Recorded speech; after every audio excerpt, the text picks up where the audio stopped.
Boa noite, gente. Meu nome é Andrea Morgante Thompson. Eu tô falando aqui da Flórida, direto para meus amigos aí no Brasil, com um recadinho sobre essa pandemia que tá enchendo o saco de tanta gente, né? E eu sei que muita gente vai falar assim: ai, Andrea, eu já tô tão estressada por causa disso, eu não quero ouvir mais falar. Mas o que eu quero conversar hoje é o impacto mesmo que isso está gerando na vida das crianças e dos adolescentes e de repente compartilhar um pouco do que eu tô vendo por aqui e o que está acontecendo aí.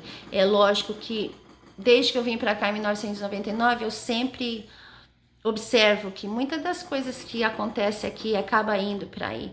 E o contrário também, tem muitas tendências que o Brasil, né, como país, começa e que acaba vindo para cá, porque a gente também aqui tem muita influência latina. Então, se a gente trabalha junto, de repente a gente também pode ter aquela coisa de prevenção e trocar ideias para tentar remediar e tentar mesmo prevenir o resultado lá na frente. E quando a gente fala de criança, não tem como querer consertar lá na frente, entendeu? O momento de fazer alguma coisa é agora, porque o tempo que as crianças têm para ser criança é limitado e a gente não tem como retomar isso. E o impacto, né, esses efeitos colaterais do Covid, da pandemia, quantas famílias que foram devastadas pela morte de um ente querido, né? Quantas crianças estavam presentes nessas famílias que perderam pai, que perderam tios, que perderam avós.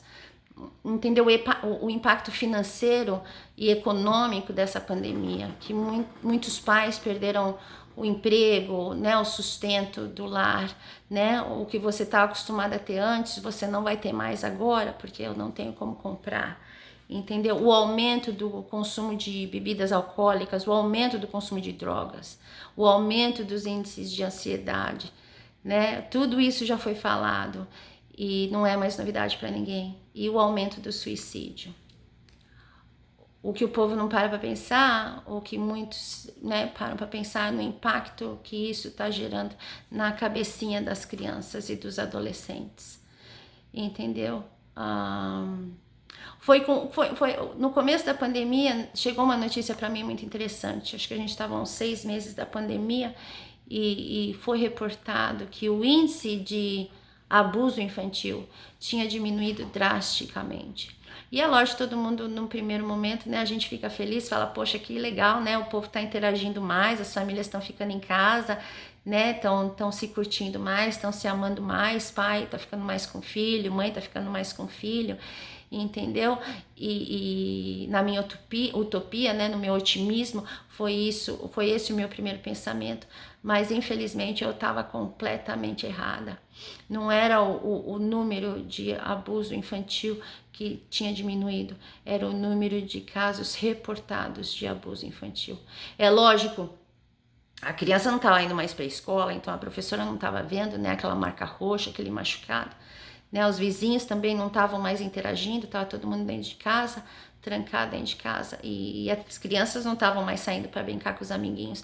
Então ninguém via. Essa violência estava e ainda está acontecendo e ninguém está vendo. Prova disso foi o número de entradas nos prontos-socorros, os acidentes com crianças, o número de acidentes com crianças aumentou drasticamente aqui e até um pouco o índice de mortalidade infantil.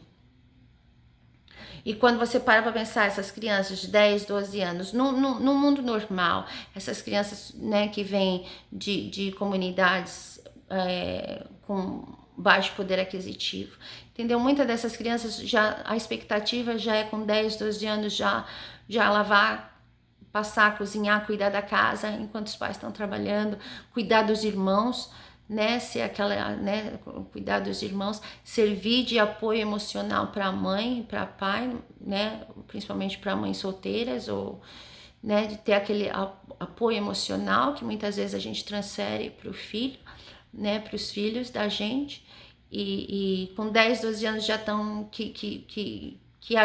já tem que agir como adulto. E quando você para agora, nessa época de pandemia, um ano já foi meio que mutilado desses 10, 12 anos. Então, 10% da infância dessas crianças já foi comprometida. E não tem como consertar lá na frente, gente. É o que eu falei no princípio. Quando a gente pensa em adolescente, o quadro não é melhor.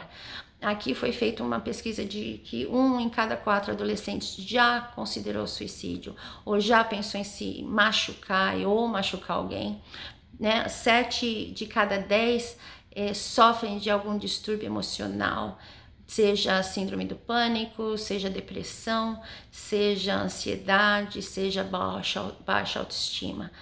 Né? 2/3 desses adolescentes também reportaram de que toda vez que eles tentaram conversar com um adulto sobre esse problema, eles foram encorajados a se virar.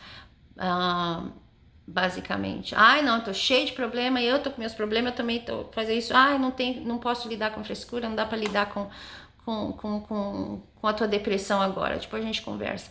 Então, eles foram totalmente encorajados a conversarem com alguém. Eu me lembro quando eu era criança, eu me lembro quando meus filhos eram criança, e as oportunidades de desenvolvimento social e emocional até que eu tive foram adequadas para mim, né? Era o normal. E da mesma forma para os meus filhos também, eu sempre procurei estimular esse lado social, esse lado emocional deles também. Mas agora com essa pandemia a gente não tem muita opção. A gente não tem opção, mas eu acredito que são pequenos, sempre acreditei que são pequenas coisinhas que vão fazer uma grande diferença lá na frente. Então o meu apelo hoje à noite é esse, é pra gente parar, pensar, prestar um pouquinho, dedicar talvez um pouquinho do nosso tempo, prestar atenção nas crianças à nossa volta, na nossa família, né, as crianças, os nossos amigos. Eu sei muita gente está fazendo videocamera, entendeu? Fale com as crianças pela câmera, interajam com elas sempre que você sair para alguma coisa e encontrar, né, algum adolescente, alguma criança, ofereça, não vou falar um sorriso porque, né, a gente deveria estar com máscara, né, mas ofereça tá aqui meu número de telefone, se você quiser conversar com alguém, entendeu? Vamos fazer essa atividade na câmera, vamos brincar, ou seja criativo, mas honre essa parte da infância deles que infelizmente foi meio que dilapidada por essa pandemia.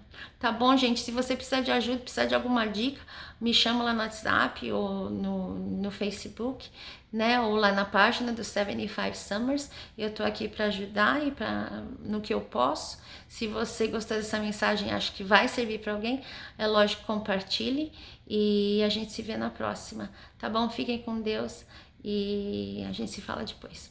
Bye!